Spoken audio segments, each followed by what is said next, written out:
इनके ऊपर उत्पीड़न चल रहा है। पिछले वर्ष जनवरी से लेकर 31 दिसंबर तक 2021 में ईसाइयों के ये बराबर ये काम करने का तरीका है। और जिनके शरीर से खून बह रहा है वे लोग अपने बचाव के लिए बगल के थाने के पुलिस को खबर देते हैं तो पुलिस आती है और जो पीड़ित है जिनके ऊपर दमन हुआ है उन्हीं की गिरफ्तारी होती है, उन्हें पुलिस थाने में ले जाते हैं, बैठाते हैं। और पिछले वर्ष 1.5 साल पहले 29 सितंबर 2020 को उत्तर तमाम लोगों का मैं शुक्रगुजार हूं जिन्होंने इस नाचीज को इस मंच पर बुलाना और उन्हें कुछ बोलने का समय देना सुनिश्चित किया है। मैं बहुत ही आभारी हूं।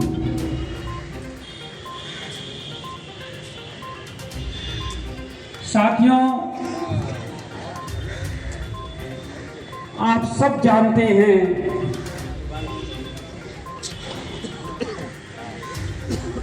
कि यह काशी विश्व की धार्मिक नगरी है और देश की सांस्कृतिक राजधानी।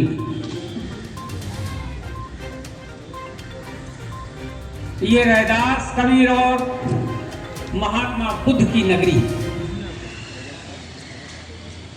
यहाँ धर्म की बात होती है, करुणा, दया, त्याग, तपस्या और प्रेम की बात होती है। और ऐसी नगरी में जब पसमानदा अधिकार मंच ने एक फैसला लिया कि जो देश की धार्मिक नगरी है वहां से धर्म की बात जब उठेगी तो हमारे साथ जो सामाजिक न्याय नहीं हो सका, जो सबसे बड़ा धर्म है कि इंसान और इंसान के बीच में कोई गैर बराबरी नहीं होनी चाहिए, उसको उसका अधिकार मिलना चाहिए, उसके साथ न्याय होना चाहिए, लेकिन वो उसके साथ न्याय नहीं हो सका। लिहाजा पसमानदा अधिकार मंच ने ऐसी तमाम जातियों को इकट्ठा किया जिनके साथ सामाजिक न्याय नहीं हो सका, जिनके साथ ऐसे बर्ताव किए गए जैसे उनका यह मुल्क नहीं है। अधिकार मंच किस तरह का सम्मेलन है, क्या है सम्मेलन? देखिए, पूर्व निर्धारित एक कार्यक्रम है जिसमें लगभग 2 दर्जन से ज़्यादा पसमानदा बिरादरी आई हैं और इसमें विशिष्ट अतिथि के तौर पर हमारे अली अनवर साहब है, पूर्व राज्यसभा सांसद हैं, और वरिष्ठ अधिवक्ता सुप्रीम कोर्ट का अरुण मांझी जी हैं। क्या उद्देश्य है सम्मेलन करने? देखिए, आज़ादी के बाद से ही लगातार पसमानदा समाज के सवालों के प्रति उपेक्षा बरती गई है, असंवेदनशीलता बरती गई है। सिर्फ इनको वोट बैंक की तरह इस्तेमाल किया गया है, लेकिन इनके सवालों पर हमेशा मौन धरण रहा है। और इसकी परिणति ये रही कि धीरे धीरे एक एक करके तमाम इनके जो पसमानदा बिरादरी से जुड़े परंपरागत उद्योग धंधे हैं, या तो वो समाप्त हो गए हैं या तो समाप्ति की तरफ अग्रसर है। चाहे बुनकरों का मामला हो, चाहे कुरैशियों का मामला हो, चाहे मनिया समाज। जैसा कि आपको पता है कि 2022 में चुनाव विधानसभा का होने वाला है, क्या उसके मद्देनजर ये देखते हुए उसको ये सम्मेलन किया जा रहा है? नहीं, उसको देखते हुए नहीं जाएगी, ये मुसलसल लड़ाई है और चल रही थी पहले, और इसको और तेज किया गया है। बस हम लोग सीधे मैसेज देना चाहते हैं कि अब ये इस सम्मेलन से कि हम अपने सवालों पर अनदेखी अब कतई बर्दाश्त नहीं करेंगे, और जो भी हमारे सवालों का एड्रेस करेगा, उस पर गंभीर बनेगा, हम उसके साथ देंगे। ऑल इंडिया पसमानदा मुस्लिम महाज का राष्ट्रीय अध्यक्ष हूँ और पूर्व सांसद भी, और हमारे बाएं बाजू सुप्रीम कोर्ट के सीनियर एडवोकेट जनाब दीपक सिंह जी हैं, और हमारे दाएं बाजू जो है वो सुप्रीम कोर्ट के सीनियर एडवोकेट जनाब अरुण मांझी साहब।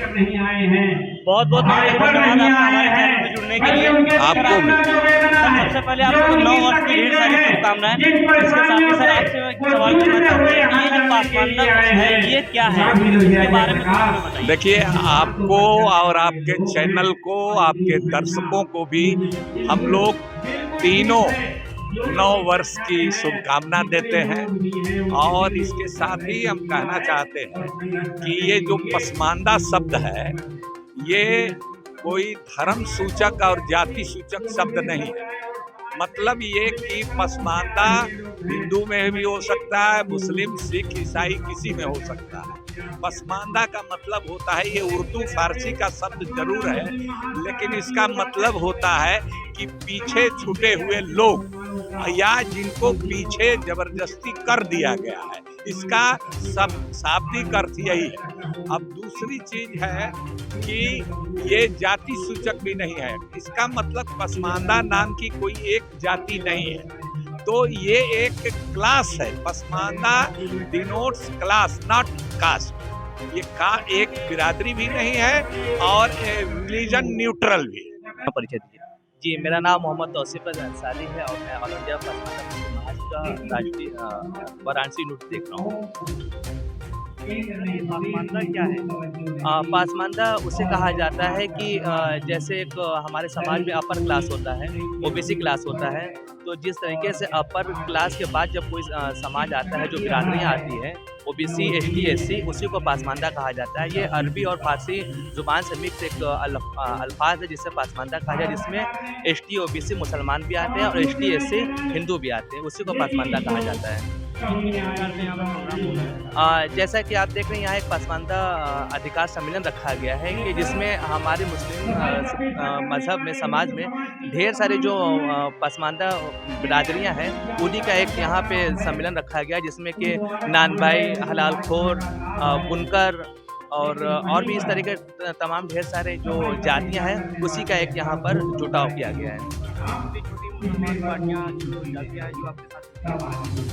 इसमें शाह बिरादरी है, इसमें नट बिरादरी है, इसमें फ़कीर बिरादरी है, इसमें बुनकर बिरादरी है जिसे दुल्हा अंसारी कहा जाता है, और इसमें दर्जी हैं, इदरीसी हैं, सिद्दीकी हैं। तो ये ढेर सारी जातियां हैं जो हम लोग यहाँ एक बैठे हुए हैं अपने हक और हुकूक की बात करने के लिए। जिस तरीके से कॉन्स्टिट्यूशन ने राइट दिया है एसटी, एससी, नॉन मुस्लिम, गैर मुस्लिमों को, उससे वो हक अब हम लोग को भी चाहिए।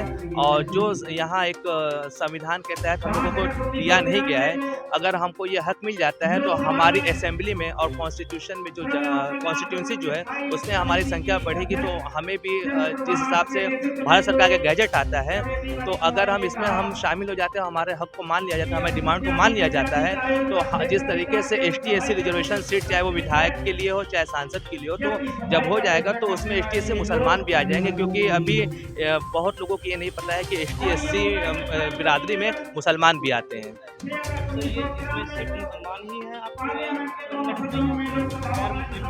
देखिए, एसटी, एससी की जहाँ तक हम बात करेंगे उसमें मुसलमान भी आएंगे और हिंदू भी आएंगे। तो हिंदू को तो आप जानते ही हैं, जो ढेर सारे वो बिरादरियाँ हैं, उसी तरीके से नट, धोबी, दर्जी, फ़कीर, गद्दी, राइन, इदरीसी, दर्जी,